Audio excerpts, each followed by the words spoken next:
Bonsoir, j'espère que vous allez bien. Alors, je voulais faire une petite vidéo rapide. Je suis un peu fatigué ce soir, mais je voulais absolument faire une vidéo pour le royaume de Dieu parce que c'est ma seule raison d'être dans ce monde en fait. C'est pour ramener les autres en mon Seigneur. Alors, sans faire une vidéo trop longue, est-ce qu'on peut servir Dieu à temps partiel?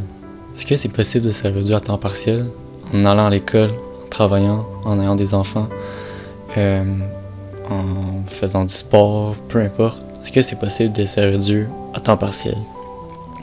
Alors, on a tendance à penser qu'il faut absolument qu'on soit à l'église, absolument qu'on soit pasteur, qu'on soit prêtre, qu'on soit apôtre, peu importe, pour servir Dieu.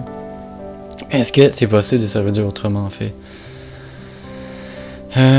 Matthieu 27, 51. Et voici, le voile du temple se déchira en deux, depuis le haut jusqu'en bas. La terre trembla, les rochers se fendirent. C'est un passage puissant, ça, très puissant. C'est à la mort de Jésus-Christ sur la croix. Le voile du temple s'est déchiré en deux, puis la terre a tremblé. Puis c'est là que les personnes se sont rendues compte qu'ils ont fait une grosse erreur quand ils ont crucifié Jésus sur la croix. Ils ont dit, ça y est, c'était le Fils de Dieu.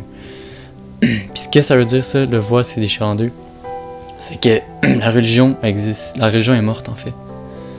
La religion, c'est le voile. Le voile entre toi et Dieu, en fait, c'est ce qui t'empêche d'être en relation avec Dieu. À travers le sacrifice de Jésus-Christ sur la croix, ça nous a permis de ne plus avoir ce voile-là, puis d'être en relation personnelle avec Dieu, d'être en communion directement avec le Père à travers le Saint-Esprit qui nous vit en nous quand on accepte le Seigneur dans notre vie. Luc 17, 21. Désolé, je suis vraiment fatigué, mais je voulais absolument faire une vidéo. Les pharisiens demandèrent à Jésus quand viendrait le royaume de Dieu. Il leur répondit, le royaume de Dieu ne vient pas de manière à frapper les regards. On ne dira point, il est ici ou il est là, car voici, le royaume de Dieu est au milieu de vous. Alors ça, c'est un autre passage très puissant. Ce qu'il dit ici, c'est que, en fait, les pharisiens puis les personnes qui étaient à côté de Jésus lui demandaient comment on va reconnaître le royaume de Dieu, quand il va venir à nous, comment on va savoir quand le royaume de Dieu est là. Puis il leur a dit que vous le saurez même pas quand le royaume de Dieu va être là, parce qu'il vient en nous, il vient à travers les hommes en fait. Parce que, je vais vous sortir un autre passage très important. Vous êtes le temple. 1 Corinthiens 6, 19. Ne savez-vous pas que votre corps est le temple du Saint-Esprit qui est en vous et que vous avez reçu de Dieu et que vous ne vous appartenez point à vous-même? Alors quand il dit que le royaume de Dieu vient parmi nous, c'est parce qu'on est le royaume de Dieu, on est l'église E majuscule de Dieu. Puis l'église E minuscule est mort en fait. Oui, on peut tout le temps aller dans un bâtiment pour communier entre frères et sœurs, mais si tu vas encore à l'église pour être en communion avec Dieu, c'est parce que t'as oublié la mise à jour, t'as pas pris la mise à jour. Parce que le Seigneur a dit, le voile du temple s'est déchiré en deux. On est sous la grâce, on n'est plus sous le tout ce qui est sacrifice, tout ce qui est religion, tradition. Maintenant, si tu es encore fidèle à Dieu à travers les commandements, les lois, bon pour toi. J'apprécie quelqu'un qui est fidèle à Dieu, mais si tu es encore sous la condamnation, c'est pas ça que Dieu veut pour toi. Dieu veut te libérer de ces choses-là.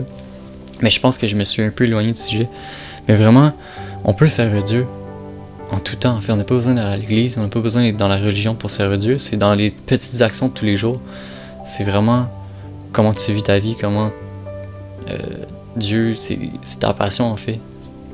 Puis tu témoignes de Dieu en tout temps. En fait, tu le vis à chaque jour. C'est pas comme tu vas travailler une journée, l'autre journée tu vas pas vivre pour Dieu.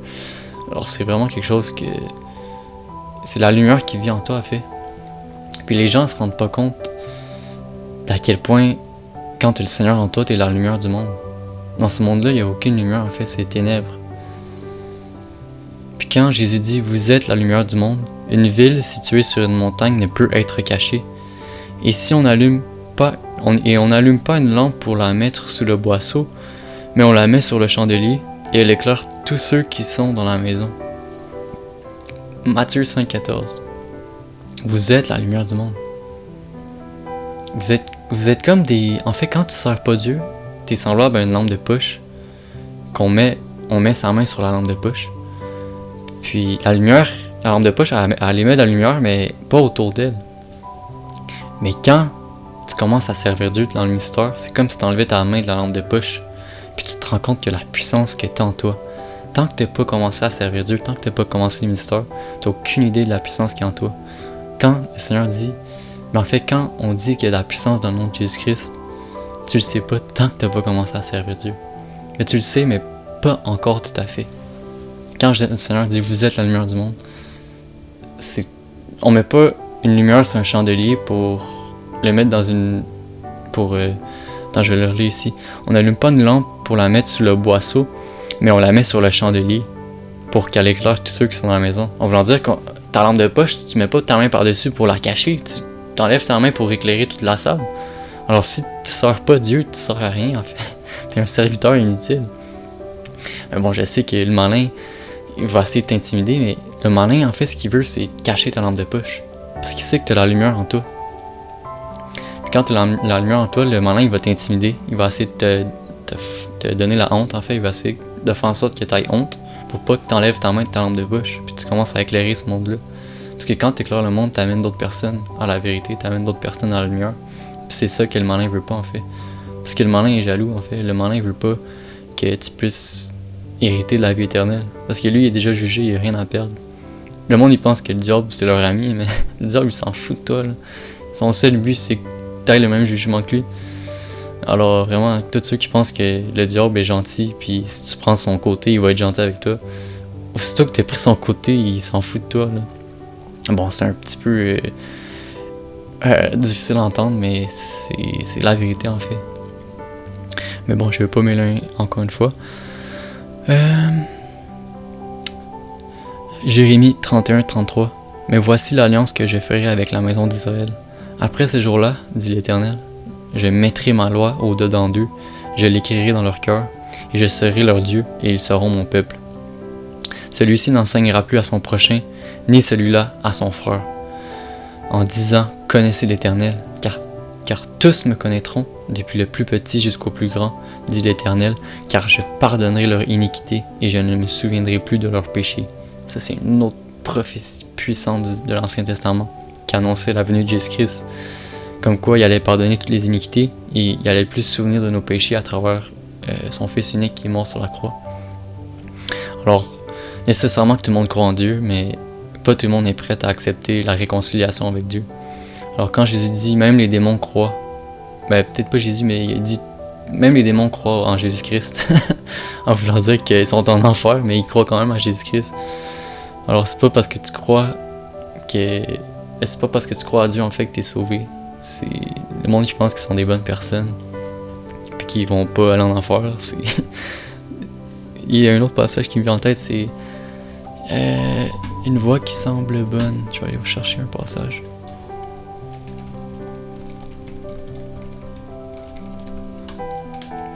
Proverbe 14-12.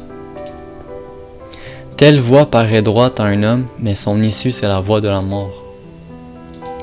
Tant de personnes qui pensent qu'ils sont des bonnes personnes, qui sont sur le bon chemin, mais telle est la voie qui paraît bien à l'homme, mais son issue, c'est la mort. Puis la mort, c'est pas arrêter d'exister. Il faut qu'on se détrompe, il faut qu'on arrête de... Bon, je vais essayer de rester simple, puis pas trop choquer les personnes.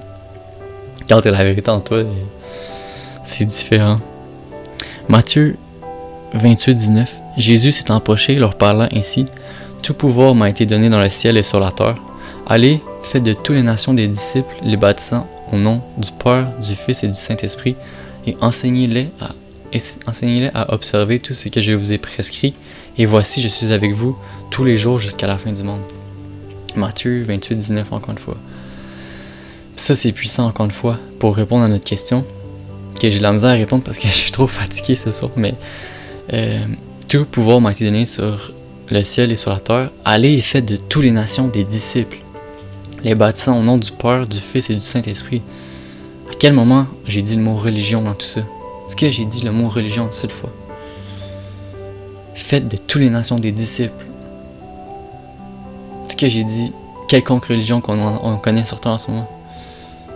C'est la chose que Jésus a dit avant de quitter ce monde. Il a dit, faites de toutes les nations des disciples et enseignez-leur à observer tout ce que je vous ai prescrit. Alors vraiment, il n'a pas parlé d'aucune religion ici. Il a seulement dit d'être fidèle à Dieu puis d'être en relation avec lui. Alors comme je dis, la religion, ça t'amène un voile entre toi et Dieu, ça te formate. La religion est là pour te formater. Puis c'est ça que Jésus a fait sur la croix. Il a enlevé la formatation qu'on avait. Avant, on devait lire la loi, on devait l'apprendre.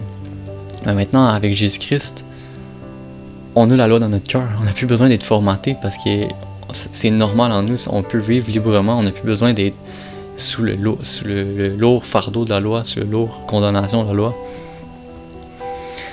Mais je parle beaucoup de ça justement parce que quand tu veux servir Dieu, c'est pas nécessairement que tu dois être un prêtre ou que tu dois aller à l'église. Oui, il faut que tu ailles lire la Bible si tu veux servir Dieu à fond. Parce que quand tu lis la Bible, tu sais exactement c'est quoi le plan de Dieu. Tu sais qu'est-ce que Dieu veut pour l'homme. Tu sais c'est quoi le plan de Dieu de A à Z. Parce que si tu as juste lu le Nouveau Testament, tu vas avoir de la misère à comprendre ce que Dieu veut réellement en fait. Puis en lisant la Bible au complet, tu vas mieux comprendre c'est quoi que les anciens peuples ont vécu en fait. Tous les peuples qui se sont éloignés de Dieu, qui sont revenus à Dieu, qui se sont éloignés de Dieu, qui sont revenus à Dieu. Sodome et Gomorrhe. Tous ces peuples-là, Moïse, tous ceux qui ont reçu la loi, tous ceux qui ont vécu sur le lourd fardeau de la loi, tous ceux qui ont connu les Lévitiques. C'est important de connaître ces choses-là quand tu veux servir Dieu. Parce que c'est là que tu vas comprendre de où on est sorti en fait. Pourquoi on est là en ce moment, qu'est-ce qu'on fait, pourquoi on a besoin d'un sauveur. Tant que tu n'as pas lu la Bible au complet, tu sais pas vraiment pourquoi Jésus est mort sur la croix. Puis quand tu penses encore que le Dieu dans l'Ancien Testament, c'est pas le même Dieu que le Nouveau Testament, il est temps que tu lises la Bible. Mais bon, je veux pas vous presser à quoi que ce soit. Mais si le Seigneur met sur ton cœur de lire la Bible, je te le conseille vraiment de le faire. Mais comme je dis, vous êtes la lumière de ce monde. Si tu crois au Seigneur, mais si tu crois pas au Seigneur, t'es pas la lumière du monde. Je veux pas être méchant, mais oui, tu peux l'être un peu parce que nécessairement, si tu viens au Seigneur, c'est parce que le Seigneur a vu la lumière en toi. Mais vous êtes la lumière de ce monde. Une ville située sur une montagne ne peut être cachée. Est-ce que vous avez déjà vu une grande ville que personne parle de cette ville-là en fait? Une ville, on entend parler partout. Tout le monde connaît cette ville-là. Tout le monde sait qu'elle existe. Mais c'est la même chose. Toi, quand tu as la lumière en toi, quand tu as le Seigneur en toi, toutes les personnes vont te regarder et vont être intriguées par qu'est-ce qui se passe avec toi. Puis nécessairement, ils vont voir la main de Dieu dans ta vie. Et on n'allume pas une lampe pour la mettre sur le boisseau, mais on la met sur le chandelier et elle éclaire tous ceux qui sont dans la maison. Alors vraiment, tu peux servir Dieu à temps partiel, tu peux servir Dieu dans tes temps libres. Sers Dieu en tout temps. Parle de Dieu à tes amis, ceux qui veulent l'entendre. Puis vraiment, je pense que ça fait le tour. Je vais aller me coucher bientôt parce que j'ai une grosse journée demain. Alors, bon restant de journée à toi. Continue à t'en marche avec le Seigneur. Sois béni et Amen.